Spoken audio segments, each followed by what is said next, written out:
Sir మనం మొన్న మాట్లాడుకున్నాం. కౌశిక్ అనే అబ్బాయి బెంగుళూరులో క్యాన్సర్‌తో బాధపడుతున్నారు. వాళ్ళ పేరెంట్స్ వీడియో ఒకటి రిలీజ్ చేశారు. 'దేవర' మూవీ రిలీజ్ అయ్యే వరకు అంటే చూసే వరకు కొంచెం బతికించండి మా అబ్బాయిని అని చెప్పేసి ప్రభుత్వాన్ని అండ్ ఎన్టీఆర్‌ని అంటే వేడుకున్నారు. మనం దాని గురించి మీరు కూడా మాట్లాడారు. ఫైనల్‌గా ఈరోజు దాని గురించి అంటే వీడియో కాల్ చేసి మరీ కౌశిక్‌తో మాట్లాడారు. అతను మాట్లాడింది మళ్ళీ పిక్చరైజ్ చేసి వీడియో పెట్టారు. ఇదేనా? అవును. ఫోన్లో ఉన్నది జూనియర్ ఎన్టీఆర్.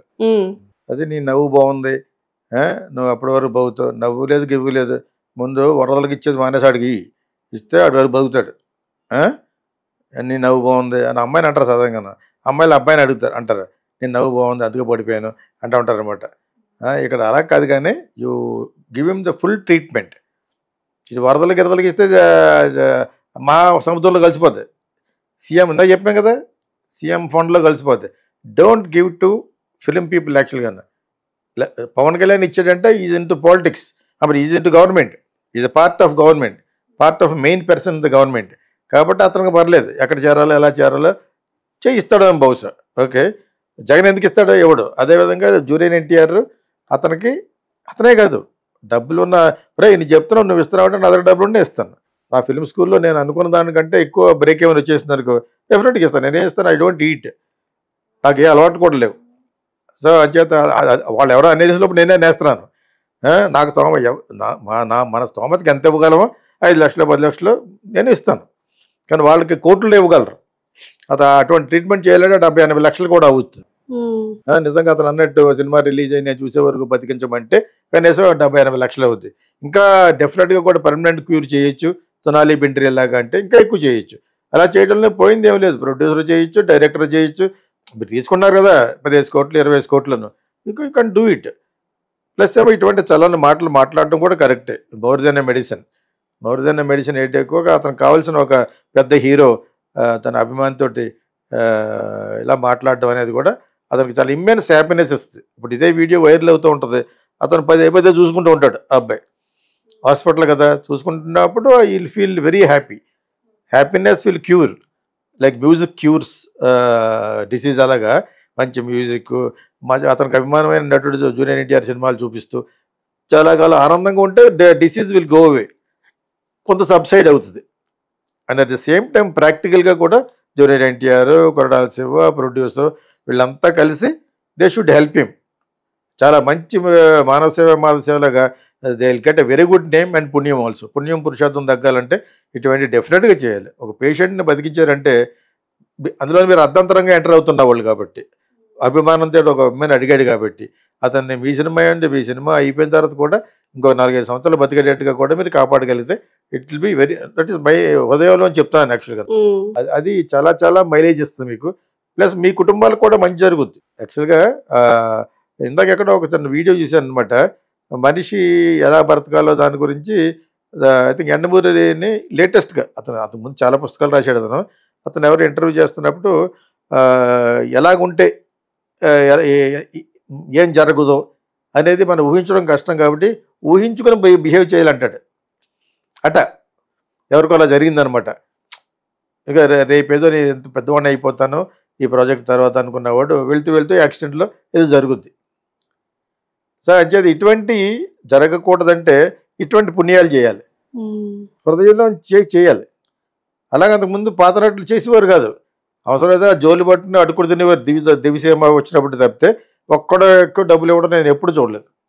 అది లేటెస్ట్గా పెద్ద రెమ్యూనరేషన్ తీసుకుంటారు, పెద్దవాళ్ళు ఇస్తున్నారు అంతే కదా. మరి కోవిడ్ వచ్చినప్పుడు రామోజీరావు గారు 20 కోట్లు ఇచ్చాడు, అలాగే మిగతా వాళ్ళు స్టార్స్ కూడా ఇచ్చారు.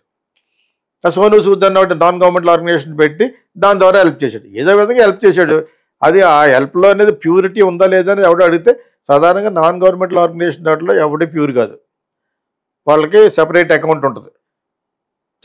చేత నాన్ గవర్నమెంటల్ ఆర్గనైజేషన్లో అకౌంట్స్ చెకింగ్ ఉంటుంది, ఆడిటింగ్ ఉంటుంది. అయినా కూడా వాళ్ళదే కదా. ప్రతి పెద్ద ఇండస్ట్రీస్కి కార్పొరేట్ సోషల్ రెస్పాన్సిబిలిటీ అని అంటారు, CSR. ప్రతి పెద్ద ఇండస్ట్రీస్ ఒక 10% పక్కన పెట్టాలి, దాన్ని ఆ నాన్ గవర్నమెంటల్ ఆర్గనైజేషన్ ద్వారా ఖర్చు పెడతారు, వాళ్ళదే వాళ్ళ. ఇది ఉంది మన ఎయిర్పోర్ట్స్ మెయింటైన్ చేసి వాళ్ళు ఉన్నారు, వాళ్ళకి ఒక సెపరేట్గా ఇది ఉంటుంది అనమాట. అర్థమైంది మీకు. సో అదేవిధంగా రామలింగరాజు వాళ్ళ ఫాదర్కి బైర్రాజు ఫౌండేషన్ అని, వాటిలో ద్వారా వీళ్ళు ప్రజలు ఖర్చు పెడతా ఉంటారు అనమాట. ఆ ఖర్చు పెట్టేది కూడా 10% ఖర్చు పెడతారు అంటారు, మిగతా 90% మళ్ళీ వాళ్ళే తీసుకుంటారు అనమాట. అర్థమైంది మీకు. సో ఆ విధంగా ఈ పెద్ద పెద్ద నటులు కూడా ఆల్మోస్ట్ లైక్ ఒక సంస్థ లెక్క. ఒక్కొక్కడు 30 లక్షలు, విజయ్ లాంటి 100 కోట్లు తీసుకుంటాడంటే ఇట్స్ బిగ్ కంపెనీ కింద లెక్క.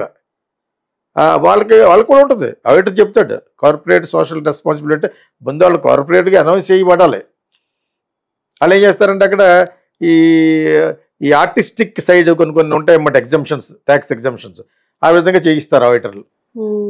100 కోట్లు తీసుకుంటే ఎంత కట్టాలి? యాక్చువల్గా అయితే 40 కోట్లు కట్టేయాలి గవర్నమెంట్కి. 30 crores, 30 + 10% స్లాబ్, 40% కట్టాలి.